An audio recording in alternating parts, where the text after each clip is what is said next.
I want to go to one of the top Republican leaders in the House of Representatives, Congressman James Comer, chairman of the House Oversight Committee. He represents the 1st Congressional District of Kentucky. Chairman Comer, welcome back to Washington Watch. Thanks so much for joining us. Thanks for having me. So the clock is ticking for Congress, and there's still much to do before the upcoming recess for Christmas. Now, in addition to the NDAA, which is in the Rules Committee right now, the fight over health care is at a crucial juncture. What's the latest on that debate over these subsidies and these extensions for Obamacare? Well, the sad part about this debate is the reality, number one, that the Democrats' Obamacare plan just decimated our healthcare system in America. We had the model healthcare system in the world. And because of Obamacare, we have a healthcare system that's unaffordable to almost every American, regardless of income status. So we're tasked with fixing it.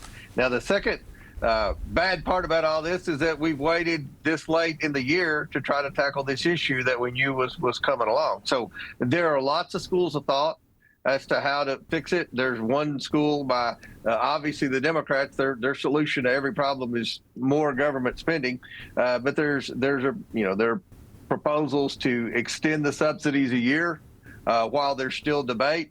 There's proposals to completely end the subsidies and do what Roger Marshall is championing in the Senate, and that to create health savings accounts and the money that would normally go in the subsidies, which went directly to the insurance companies, send that money directly into consumers' accounts and let them be the consumer again, and not the government, as far as which healthcare plans to have. And that would require transparency from the hospitals as to say, prior to your surgery, this is what it's supposed to cost. So there are lots of proposals. I don't know that any proposal has 218 votes in the House and 60 votes in the Senate. I don't know how we're going to get there in the next 10 legislative days, 10 calendar days, which is what we have, all we have before the end of the year. But there are lots of proposals on the table, and I hope that we can get something resolved. But at the end of the day, this healthcare crisis is a direct result of the failure of Obamacare. It absolutely is. Help me here. I want to ask you a question, Mr. Chairman, because I'm thinking through this. No Republican has ever voted for Obamacare, nor did they vote for these subsidies. It was really essentially a bailout during the COVID of Obamacare, which had failed and was not working. So I can't imagine that at this point in time that a Republican would vote for the extension of those, given that they're failed, but also thinking that we've got an election coming up. And I mean, what Republican wants to have his name on extending a failed healthcare system? Well, there are a few. There are always Republicans that want to kick the can down the road. There are always Republicans that number one priority is self-preservation, just like there are many Democrats that feel that way as well. So at the end of the day, there are a few Republicans, not very many, that are advocating to extend the subsidies for another year. But at the end of the day, I think that we've got to accept the fact that Obamacare ruined our healthcare system, and the only solution is going to be proposed by Republicans that don't want there to be winners and losers in our healthcare system. And that's what my criticism of Obamacare has always been. If you qualify for Obamacare, if you are on Medicaid, which is free healthcare, that's a pretty good deal. If you get healthcare for free, or if you get healthcare at a reduced and subsidized price. But over half of America doesn't qualify for Obamacare, and those Americans who don't, they're having to pay significantly more because somebody has to pay for that free health care.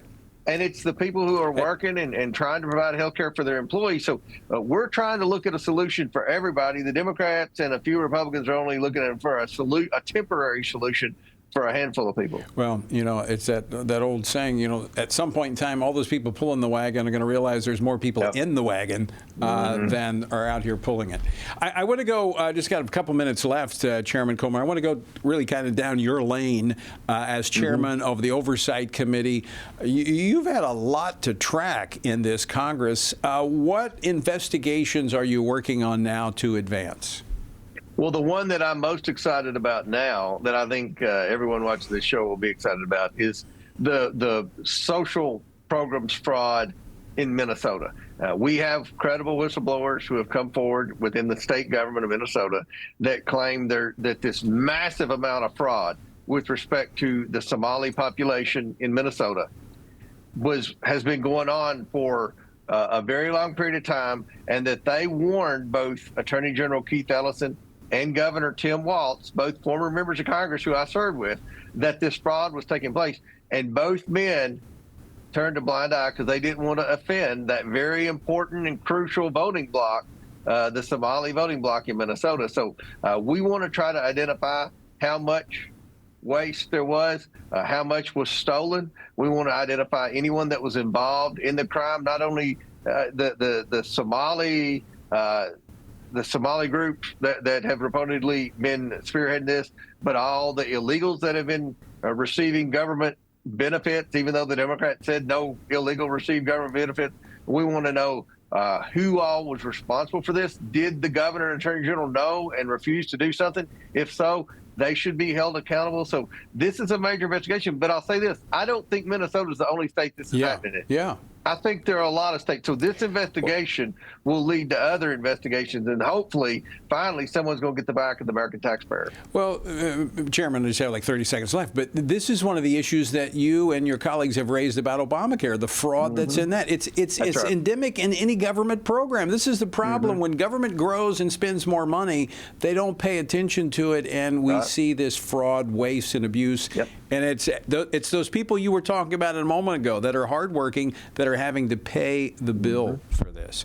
So, Mr. Chairman, appreciate you ferreting that out, and we want to hear from you when you uncover more of that. Thanks for joining us. Thanks for having me.